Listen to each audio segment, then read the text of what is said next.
안녕하십니까 여러분.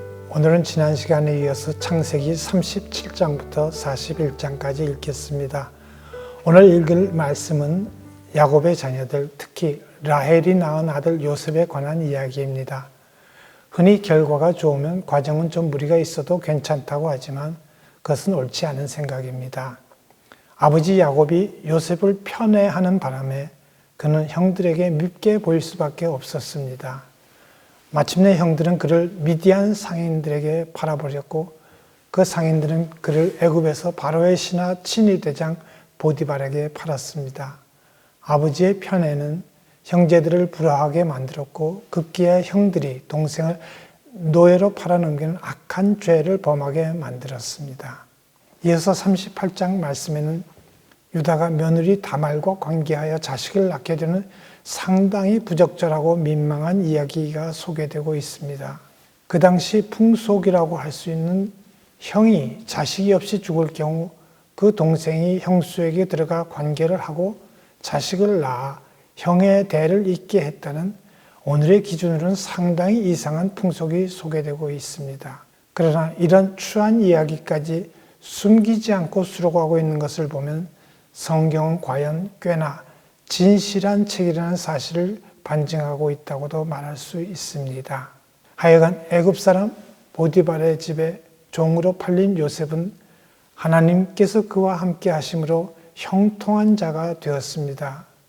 그런데 용모가 빼어나고 아름다운 요셉을 주인의 아내가 동침하자고 유혹했습니다. 웬만하면 그런 유혹에 넘어갈 만도 한데 그는 단호하게 그 유혹을 뿌리쳤습니다. 그가 뭐라고 말했습니까?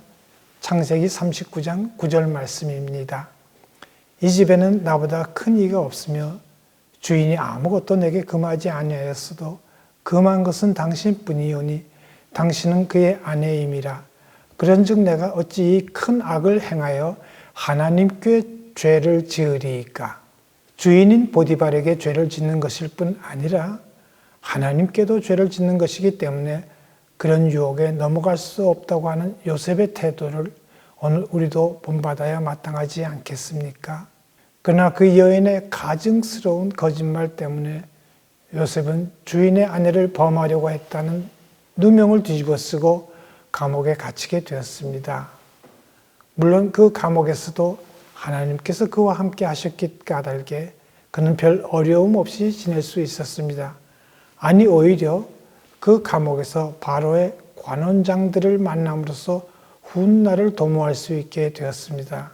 그 관원장들이 하루는 각기 꿈을 꿨는데 그 꿈을 해석하지 못해 근심하고 있을 때 요셉이 그 꿈 이야기를 듣고 해석해 주었습니다. 과연 그가 해석한 대로 한 관원장은 풀려나 전직을 회복하게 되었으나 다른 관원장은 매달려 죽임을 당하게 되었습니다. 그 후 애굽 왕 바로가 꿈을 꾼 이야기가 창세기 41장에 기록되어 있습니다.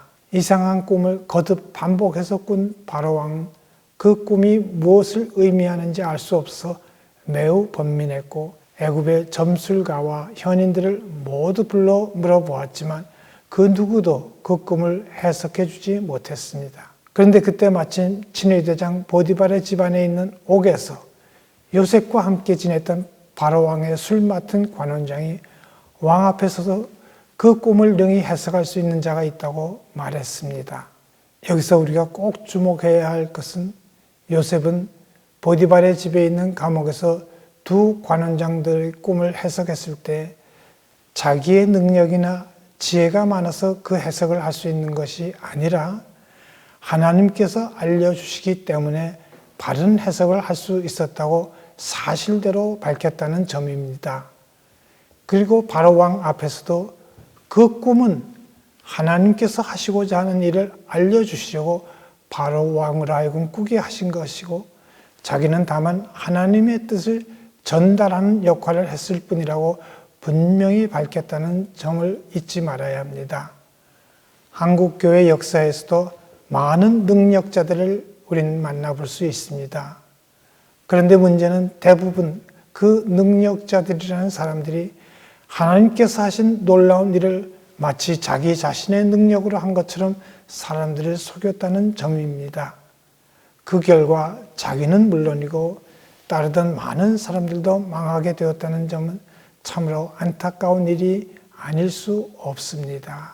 오늘도 성령의 인도하심을 따라 주님 말씀에 순종함으로 말미암아 승리하는 삶을 살아가는 참으로 복된 여러분 모두가 될 수 있기를 간절히 바랍니다.